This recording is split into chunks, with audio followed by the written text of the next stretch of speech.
Railway with Shyam YouTube channel पर आप सभी लोगों का स्वागत है। आशा करता हूँ आप लोग अच्छे होंगे, स्वस्थ होंगे। और आज की इस वीडियो में मैं आप सभी लोगों के लिए रेलवे ग्रुप डी भर्ती परीक्षा 2025 में पूछे जाने वाले जीके जीएस के अति महत्वपूर्ण प्रश्नों का प्रैक्टिस सेट लेकर के आया हूँ, जो आपकी एग्जाम के लिए सबसे ज़्यादा महत्वपूर्ण है। तो आज के इस सेट को आपको शुरू से लेकर के एंड तक फुल वॉच करते रहना है। आप कितने प्रश्न सही कर पाते हैं कमेंट बॉक्स में आपको अपना स्कोर है ज़रूर बताना। उम्मीद करता हूं कि ये वीडियो आपको ज़रूर पसंद आएगी, तो प्लीज़ आप लोग ये वीडियो को पूरा देखते रहिएगा। तो चलिएगा फिर शुरू करते हैं बिना टाइम वेस्ट करे। तो पहला प्रश्न आ जाता है कि भारतीय संविधान के किस अनुच्छेद में धन विधेयक की परिभाषा दी गई है। तो बताओ कौन से अनुच्छेद में धन विधेयक को बताया गया है। प्रश्न संख्या 1 का राइट आंसर क्या हो जाएगा। तो धन विधेयक की जो परिभाषा है वो अनुच्छेद 110 में दी गई है। किसमें? अनुच्छेद 110 में। 1 का बी ऑप्शन करेक्ट आंसर हो जाएगा। नेक्स्ट प्रश्न आ जाता है प्रश्न संख्या 2 कि सर्वोच्च न्यायालय के न्यायाधीश कितनी वर्ष की उम्र में सेवानिवृत्त होते हैं। तो बताओ कितने वर्षों की सेवा के बाद वो सेवानिवृत्त हो जाते हैं सर्वोच्च न्यायालय के न्यायाधीश। तो ये 65 वर्ष की उम्र के बाद सेवानिवृत्त हो जाते हैं। 2 का सी ऑप्शन करेक्ट आंसर हो जाएगा। प्रश्न संख्या 3 आ जाता है कि भारत के नियंत्रक एवं महालेखा परीक्षक का कार्यकाल कितना होता है। तो बताओ कितने वर्षों का होता है। तो जो भारत का नियंत्रक एवं महालेखा परीक्षक होता है, इसका जो कार्यकाल होता है वो 6 वर्ष या 65 वर्ष तक का होता है, और जो पहले हो जाए। 3 का ए ऑप्शन करेक्ट आंसर हो जाएगा। नेक्स्ट प्रश्न संख्या 4 है कि राज्यसभा में सर्वप्रथम विपक्षी दल का नेता किसे चुना गया है। तो बताओ कौन बने थे सबसे पहले विपक्षी दल के नेता। प्रश्न संख्या 4 का राइट आंसर क्या हो जाएगा। तो ये बने थे कमलापति त्रिपाठी। 4 का ए ऑप्शन राइट आंसर हो जाएगा। 5वें नंबर का प्रश्न आ जाता है कि लोकसभा में सर्वप्रथम विपक्षी दल का नेता किसे चुना गया है। बताओ कौन चुने गए थे सबसे पहले विपक्षी दल के नेता। तो ये राम सुभग सिंह चुने गए थे। 5वें प्रश्न का सी ऑप्शन करेक्ट आंसर हो जाएगा। 6वें नंबर का प्रश्न आ जाता है कि उच्च न्यायालय के न्यायाधीश कितनी वर्ष की उम्र में सेवानिवृत्त होते हैं। तो बताओ कितनी वर्ष की उम्र में होते हैं। तो ये होते हैं 62 वर्ष में। 6 का ए ऑप्शन करेक्ट आंसर हो जाएगा। प्रश्न संख्या 7 आ जाता है कि पटना उच्च न्यायालय की स्थापना कब की गई। तो बताओ कब हुई थी पटना उच्च न्यायालय की स्थापना। प्रश्न संख्या 7 का राइट आंसर क्या हो जाएगा। तो 1916 में हुई थी पटना उच्च न्यायालय की स्थापना। 7 का सी ऑप्शन राइट आंसर हो जाएगा। 8वें नंबर का प्रश्न आता है कौन सा अनुच्छेद सर्वोच्च न्यायालय को न्यायिक पुनरीक्षण का अधिकार प्रदान करता है। तो बताओ कौन सा अनुच्छेद कहता है। 8वें प्रश्न का राइट आंसर क्या हो जाएगा। तो जितने भी लोग बता रहे हैं 8 का ऑप्शन क्या ए अनुच्छेद 137 बताने वाले सभी लोगों का करेक्ट आंसर हो जाएगा। प्रश्न संख्या 9 आ जाता है कि सर्वोच्च न्यायालय में न्यायाधीशों की संख्या में वृद्धि करने का अधिकार किसे प्राप्त है। तो बताओ ये अधिकार किसको प्राप्त है। तो सर्वोच्च न्यायालय में न्यायाधीशों की संख्या में वृद्धि करने का जो अधिकार प्राप्त है वो मात्र और मात्र संसद को है। 9 का डी ऑप्शन करेक्ट आंसर हो जाएगा। वीडियो पसंद आ रही हो तो प्लीज़ आप लोग वीडियो को लाइक और चैनल को आप लोग सब्सक्राइब करना बिल्कुल न भूलें। नेक्स्ट प्रश्न आ जाता है प्रश्न संख्या 10 है कि भारत में पहली बार संसद में विपक्षी दल के नेता को मान्यता किस वर्ष दी गई। तो बताओ ये मान्यता कब दी गई थी। प्रश्न संख्या 10 का राइट आंसर आपको बताना है। तो ये मान्यता दी गई थी 1969 में। 10 का सी ऑप्शन देने वालों का करेक्ट आंसर हो जाएगा। प्रश्न संख्या 11 आ जाता है कि विधानमंडल का उच्च सदन कौन है। तो बताओ कौन सा होता है विधानमंडल का उच्च सदन। 11वें प्रश्न का राइट आंसर क्या हो जाएगा। तो ये होता है विधान परिषद। 11 का सी ऑप्शन देने वालों का राइट आंसर हो जाएगा। नेक्स्ट प्रश्न आ जाता है प्रश्न संख्या 12 कि किस लोकसभा अध्यक्ष के कार्यकाल में सर्वप्रथम अविश्वास प्रस्ताव लाया गया। तो बताओ किस कौन से अध्यक्ष के समय जो अविश्वास प्रस्ताव है वो लाया गया था। 12वें प्रश्न का राइट आंसर क्या हो जाएगा। तो ये लाया गया था जीव मावलंकर के समय। 12 का ए ऑप्शन राइट आंसर हो जाएगा।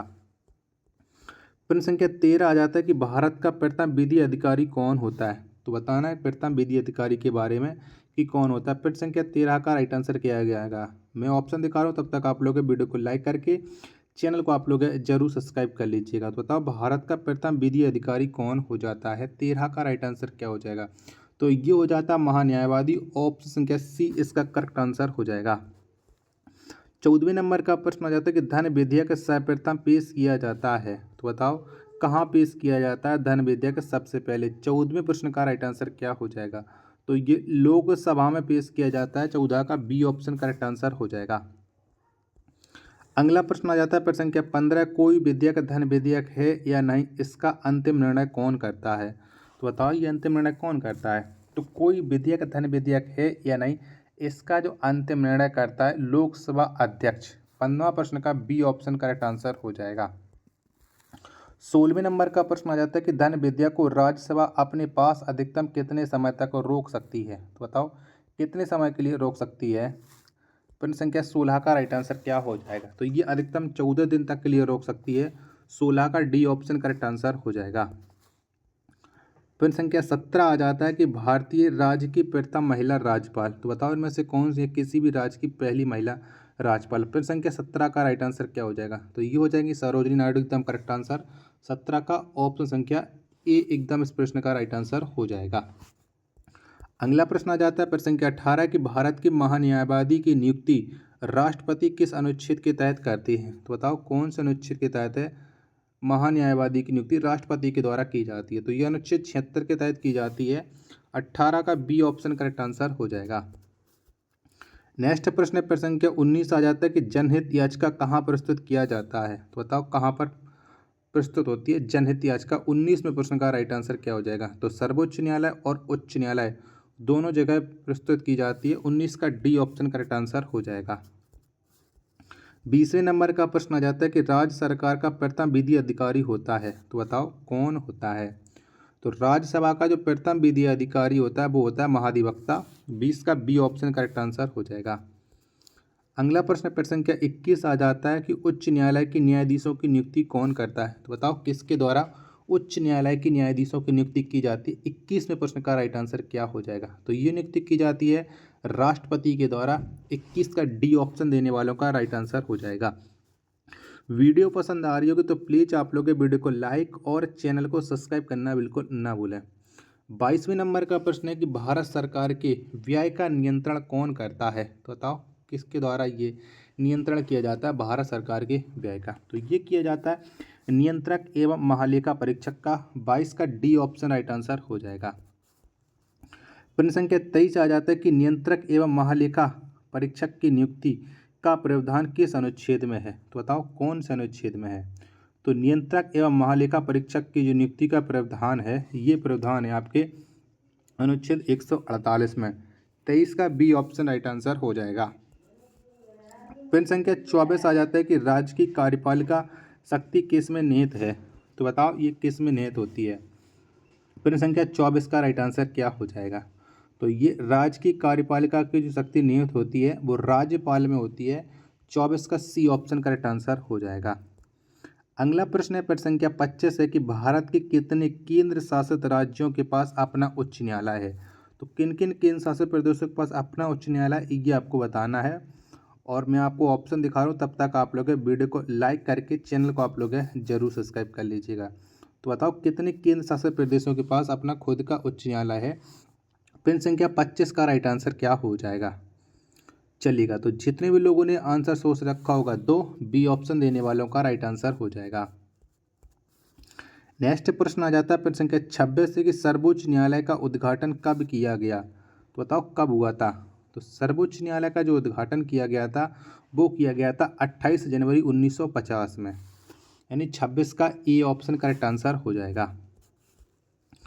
27वें नंबर का प्रश्न है कि सर्वोच्च न्यायालय में कुल कितने न्यायाधीश हैं। तो बताओ न्यायाधीशों की संख्या कितनी है सर्वोच्च न्यायालय में। तो यहाँ पर कुल न्यायाधीशों की संख्या हो जाती है 34। 27 का डी ऑप्शन करेक्ट आंसर हो जाएगा। 28वें नंबर का प्रश्न है कि कोलकाता, मुंबई तथा मद्रास उच्च न्यायालय की स्थापना कब हुई थी। तो बताओ इनकी स्थापना कब हुई थी। प्रश्न संख्या 28 का राइट आंसर क्या हो जाएगा। तो 28 का जितने लोग बता रहे हैं 1862 में कोलकाता, मुंबई तथा मद्रास उच्च न्यायालय की स्थापना की गई थी। 28वें प्रश्न का सी ऑप्शन राइट आंसर हो जाएगा। 29 नंबर का प्रश्न आ जाता है कि वर्तमान में भारत में कितने उच्च न्यायालय हैं। तो बताओ कितने उच्च न्यायालय हैं। 29वें प्रश्न का राइट आंसर क्या हो जाएगा।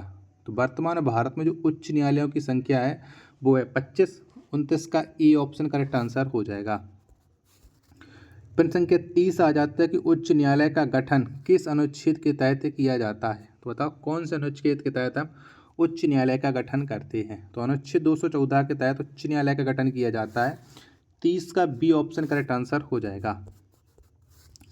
31वें नंबर का प्रश्न आ जाता है कि सर्वोच्च न्यायालय तथा उच्च न्यायालय की कार्यकारी भाषा क्या है, तो बताओ कौन सी है। तो सर्वोच्च न्यायालय तथा उच्च न्यायालय की जो कार्यकारी भाषा है ये हो जाती है अंग्रेजी। 31 का डी ऑप्शन राइट आंसर हो जाएगा। वीडियो पसंद आ रही होगी तो प्लीज़ आप लोग वीडियो को लाइक और चैनल को सब्सक्राइब करना बिल्कुल ना भूलें। 32 नंबर का प्रश्न है कि राज्यपाल को शपथ ग्रहण कौन करवाता है, तो बताओ किसके द्वारा राज्यपाल है शपथ ग्रहण करता है। 32वें प्रश्न का राइट आंसर क्या हो जाएगा। तो उच्च न्यायालय के मुख्य न्यायाधीश हैं वो राज्यपाल को शपथ ग्रहण करवाते हैं। 32 का सी ऑप्शन करेक्ट आंसर हो जाएगा। 33वें नंबर का प्रश्न आ जाता है गोवा, दमन व दीव एवं दादर नगर हवेली किस उच्च न्यायालय के क्षेत्राधिकार में आता है, तो बताओ ये कौन से उच्च न्यायालय के अंतर्गत आती हैं। प्रश्न संख्या 33 का राइट आंसर क्या हो जाएगा। चलेगा, एक ऑप्शन रह गया वो भी मैं आपको दिखा दूं। तो 33 का जितने भी लोग बता रहे हैं मुंबई उच्च न्यायालय, सी ऑप्शन देने वालों का करेक्ट आंसर हो जाएगा। अगला प्रश्न है प्रश्न संख्या 34 से कि प्रत्येक राज्य का एक राज्यपाल होगा, इसका उल्लेख किस अनुच्छेद में कहा गया है, तो बताओ कौन से अनुच्छेद में बताया गया कि प्रत्येक राज्य का एक राज्यपाल होगा, भले उसके पास अतिरिक्त चार्ज हो। तो ये बताया गया अनुच्छेद 153 में। 34 का सी ऑप्शन राइट आंसर हो जाएगा। 35वें नंबर का प्रश्न आ जाता है कि महाधिवक्ता की नियुक्ति कौन करता है, तो बताओ किसके द्वारा महाधिवक्ता की नियुक्ति की जाती है। तो ये की नियुक्ति की जाती है राज्यपाल के द्वारा। 35 का डी ऑप्शन करेक्ट आंसर हो जाएगा। 36 नंबर का प्रश्न है कि लोकसभा में कोरम कुल सदस्य का होता है, तो बताओ कितने का होता है कोरम। 36 का राइट आंसर क्या हो जाएगा। तो कोरम होता है 1/10 सदस्यों का। 36 का बी ऑप्शन राइट आंसर हो जाएगा। फिर संख्या 37 है और अंतिम प्रश्न आज के सेट का। आज के सेट में मात्र आपको 37 ही प्रश्न देखने को मिले हैं। अगले सेट में आपको टोटल 40 प्रश्न मिलेंगे। 37वें नंबर का प्रश्न आ जाता है सर्वोच्च न्यायालय के न्यायाधीशों का वेतन कौन निर्धारित करता है, तो बताओ किसके द्वारा सर्वोच्च न्यायालय के न्यायाधीशों का वेतन निर्धारित किया जाता है। 37वें प्रश्न का राइट आंसर क्या हो जाएगा। तो 37 का हो जाएगा ऑप्शन संख्या ए। अगर आपको ये वीडियो पसंद आई हो तो प्लीज़ आप लोग इस वीडियो को एक बार लाइक और चैनल को आप लोग सब्सक्राइब करना बिल्कुल ना भूलें। मिलते पर अपने एक और नेक्स्ट वीडियो के साथ, तब तक के लिए धन्यवाद। जय हिंद, वंदे मातरम।